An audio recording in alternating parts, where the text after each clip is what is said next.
नमस्ते। फिर एक नए वीडियो के साथ आज स्टार्ट करते हैं और वो वीडियो का टॉपिक है introduction of C language. Means जो कोडिंग होता है उसका पहला जो बेस लैंग्वेज होता है वो सी लैंग्वेज ही होता है।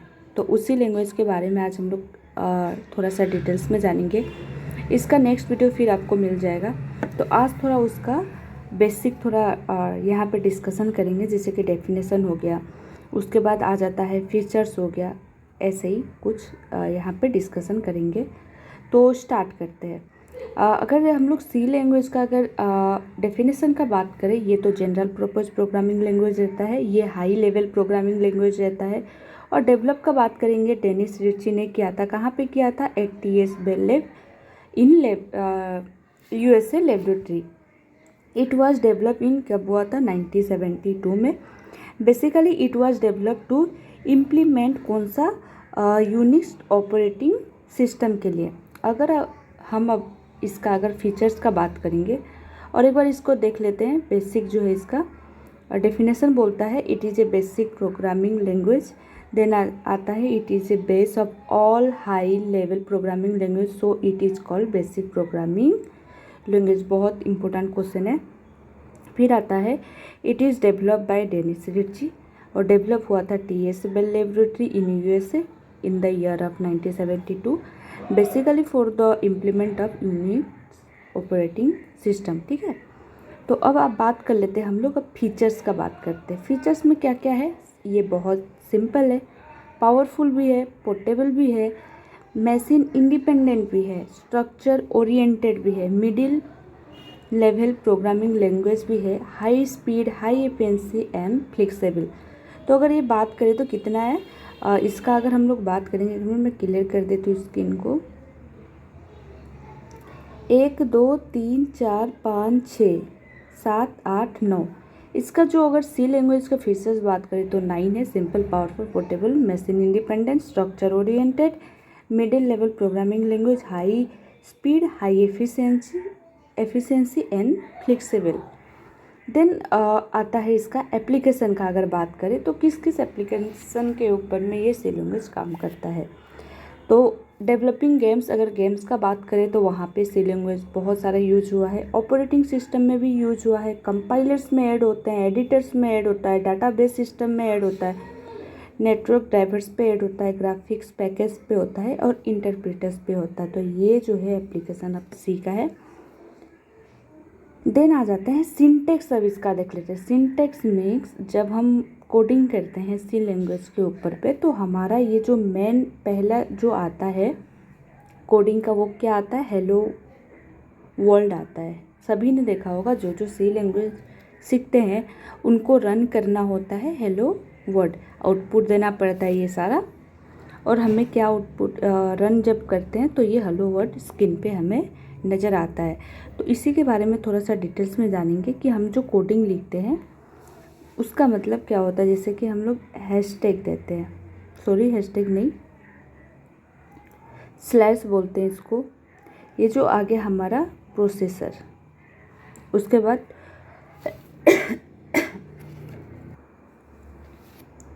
तो ये हो जाता है हमारा प्रोसेसर। देन studio.h, ये जो होता है हमारा हेडर फाइल होता है। हेडर फाइल कौन कौन सा होता है? एक studio.h होता है और conaio.h होता है। और प्रोसेसर का अगर बात करेंगे हम लोग तो इस साइड में आ गया हमारा प्रोसेसर। ये जो होता है हैज़ इंक्लूड और हैज़ इंक्लूड, ये जो फर्स्ट लाइन सेकेंड लाइन में जो लिखता है दोनों प्रोसेसर रहता है।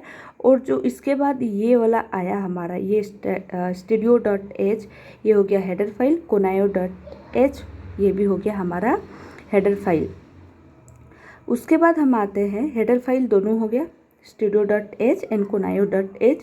हैज़ इंक्लूड और हैज़ इंक्लूड जो फर्स्ट एंड सेकेंड में है वो हो गया प्रोसेसर। आपको बार बार पूछा जाता है प्रोसेसर क्या क्या होता है इन सिंटैक्स ऑफ सी लैंग्वेज, तो आपको बताना है हैज़ इंक्लूड जो दो बार लिखा जाता है वो studio.h header file, conaio.h header file होता है।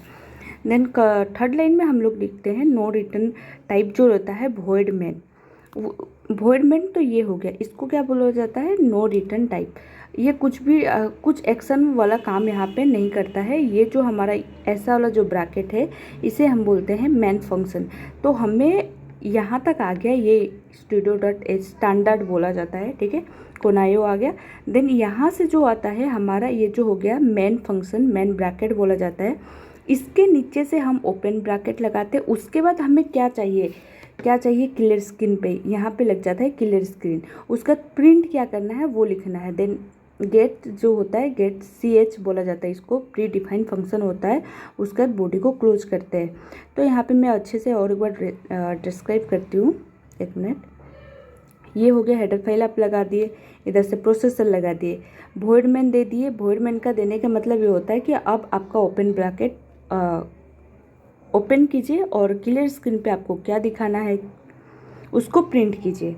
तो आप ओपन लगा दिए, देन उसके बाद क्लियर स्क्रीन लगाना पड़ता है। पहले वॉइड मेन लगता है, देन आपका ओपन ब्रैकेट आता है, देन क्लियर स्क्रीन आता है, देन प्रिंट क्या करना है उसको ब्रैकेट में ऐसे लिखा जाता है। देन गेट ch लगा के बॉडी को क्लोज किया जाता है। तो ये बॉडी क्लोज का, ये ओपन बॉडी का हो गया, ये क्लोज बॉडी का हो गया, ठीक है। तो अब आगे बढ़ते हैं। इसको, ये प्रोसेसर हो गया, हेडर फाइल इधर राइट साइड में दोनों आ गया, नो रिटर्न टाइप आ गया, मेन फंक्शन आ गया, बॉडी ओपन हो गया, क्लियर स्क्रीन दिखा दिया, क्या प्रिंट करना वो भी लिख दिया। इसको प्री डिफाइंड फंक्शन को हम लोग बंद कर दिए कि हाँ इतने ही तक दिखाना है। देन बॉडी को ओपन किए थे, इसको क्लोज भी करना पड़ता है। देन आगे हम लोग ये जो स्टूडियो स्टैंडर्ड जो पढ़े थे इसके बारे में थोड़ा सा डिटेल्स में जानते हैं। स्टूडियो का मतलब क्या होता है, it stands for standard input output. ये जो studio.h लगता है इसका मतलब होता है standard input output. It is a collection of pre defined function. यहाँ पे मैं बोली थी ना कि ये प्री डिफाइंड फंक्शन है प्रोसेसर वाला फर्स्ट का, ठीक है।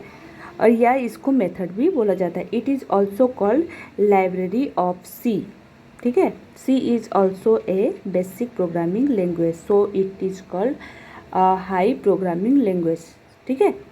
इंक्लूड आ गया। इंक्लूड हमने यहाँ पे देखा था, ये जो इंक्लूड है, इंक्लूड में एक मिनट, इंक्लूड का बात कर रहे थे। तो include the header file into the program, include करना है, क्या इंक्लूड करना है ये सब हम स्टैंडर्ड इनपुट आउटपुट को लेते हैं, कोनायो को लेते हैं, इसके बारे में ये बताता है।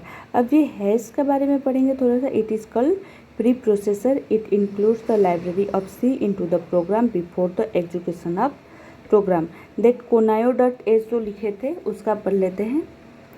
It is stands for console input output. It is used to show the output on the console window. अब void क्या होता है, इट इज़ कीवर्ड होता है। हमारा सी लैंग्वेज में 32 कीवर्ड्स है जिसमें कि एक void भी आता है। It is indicates the no one value is being returned by the function. If we use any other keyword like int हो गया, फ्लोट हो गया, कैरेक्टर, ये जो 4 लिखा रहता है CHAR ये कैरेक्टर है, etcetera in place of void, then we will use return keywords. Then main का बात कर लेते हैं। It is the function which is called the entry point of any programme.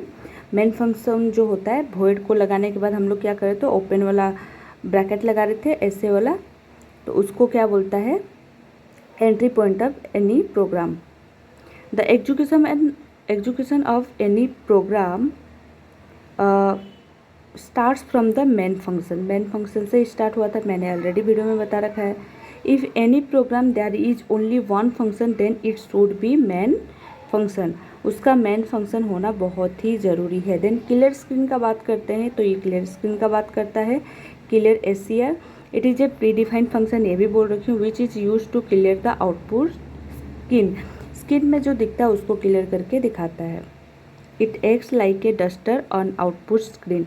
कभी कभी देखिएगा झपसा दिखता है, ये करता वो करता, तो क्लियर स्क्रीन क्या करता है, उसको क्लियर करके आउटपुट को रिजल्ट शो करवाता है। Then it is define the कोनायो.डॉट हेडर फाइल। एच जो लगता है ये हो गया कंसोल इनपुट आउटपुट, और डॉट जो लगता है वो उसके बाद डॉट तो लगा, डॉट क्यों लगाया जाता है, क्योंकि उसके बाहर भी एक हेडर फाइल लगा होता है। देन प्रिंट ऑफ का बात कर लेते हैं। प्रिंट ऑफ ये भी एक कीवर्ड, मतलब प्रिंट क्या करना है ये बताता है। It is predefined function which is use to print information और data on the output screen. It is defined the studio.h header file. Then गेस्ट का बात करते हैं। It is a predefined function which is use to hold the output screen. ये output screen को क्या करता है, होल्ड करके रखता है। It is act like a duster on the output screen. It is defined in the conio.h header file. Variable in C. अब variable देख लेते हैं कि सी में कौन कौन सा है। डेफिनेशन पहले देख लेते हैं variable in C language. It is name of the storage space which is use to store data. It is a value to changeable. ये वैल्यू को चेंजेबल कर सकता है। It's always contains last value store to it. Then it is always declare which data type. ये मतलब क्या करता है, डाटा के टाइप में ये वेरिएबल को शो करवाता है। वेरिएबल डिक्लेरेशन के बात करें तो इंट रोल नंबर होता है, फ्लोट मार्क्स होता है, कैरेक्टर ग्रेड होता है। ये बहुत ही इंपॉर्टेंट है variable declaration. Then here roll number is a variable type. It's mark variable type float होता है। अगर वेरिएबल कुछ आ गया तो मार्क का टाइप भी रहता है, ग्रेड के टाइप में भी रहता है, नंबर के टाइप में भी रहता है। तो ये इंट रोल नंबर नंबर को लेके है, ये कैरेक्टर ग्रेड को लेके दिखाता है, और फ्लोट जो है ये क्या करता है, हमें मार्क को लेके दर्शाता है। ठीक है। देन वेरिएबल इनिशियलाइजेशन, ये यहाँ पे दे दिया। रोल नंबर इतना है, मार्क अगर आया तो पॉइंट में अगर रहेगा तो ये फ्लोट में इंक्लूड हो जाएगा। अगर आपको मार्क निकालना है तो आप फ्लोट लगाएंगे कीवर्ड। अगर रोल नंबर नंबर को लेके निकालना है, उसके आगे कुछ भी नहीं रहना चाहिए, तो वो क्या निकालेगा, इंट लगाएंगे। आप अगर ग्रेड है तो वहाँ पे क्या लगाएंगे, कैरेक्टर लगाएंगे। यार यहाँ पे वही बात कर रहा है। 201 is the variable role number. ये आ गया हमारा क्या, is the variable marks and A is the grade. ये आ गया वैल्यू रोल नंबर और ये आ गया हमारा ग्रेड। ठीक है। कैरेक्टर वैल्यू क्या करता है, return in single quotes. Other method of variable initialization अगर की बात करें तो int roll number, float marks, character आ गया। यहाँ पे वही इशू को बताया जो कि मैं ऑलरेडी बता चुकी हूँ। Rules to declare a variable. क्या क्या रूल्स है डिक्लेयर करने के लिए वेरिएबल में, उसको देखते हैं। The first letter of a variable should be alphabet और अंडरस्कोर्स, ये जो बताया ऐसे। ठीक है। Then the first letter of variable should not be a digit, वो डिजिट नहीं होना चाहिए। After first character it may be combination of alphabet and digit. Blank space are not allowed in the variable name.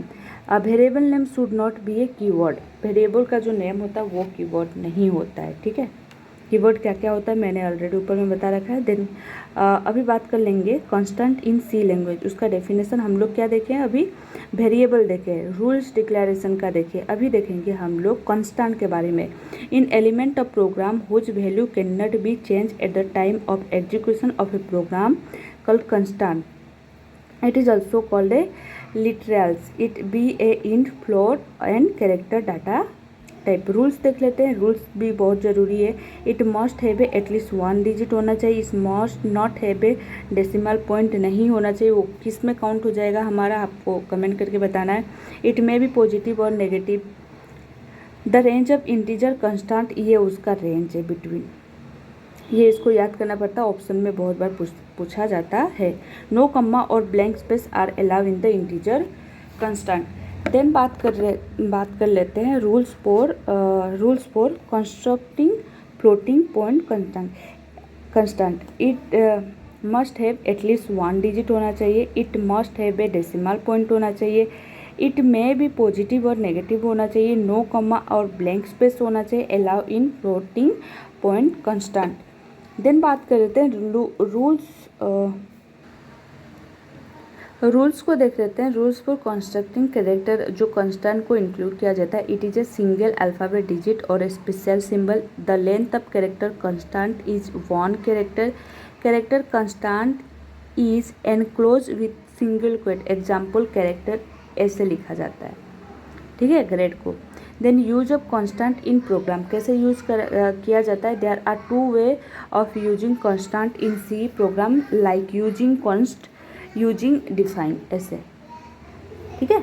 Then example, int roll number ये लिखा, इसी को बताया मैंने ऑलरेडी ऊपर में बता रखा है। Here is the 201 is the integer constant and the ये दशमिक में आ गया, पॉइंट में आ गया तो फ्लोट आ गया, और ए इज़ द कैरेक्टर। तो वीडियो यहीं तक है। हम लोग जो जो डिस्कस किए सी के बारे में, इसके आगे कल और पढ़ेंगे। तो बने रहिएगा वीडियो में, और वीडियो को लाइक कर दीजिए और चैनल को सब्सक्राइब कर दीजिए। Thank you so much.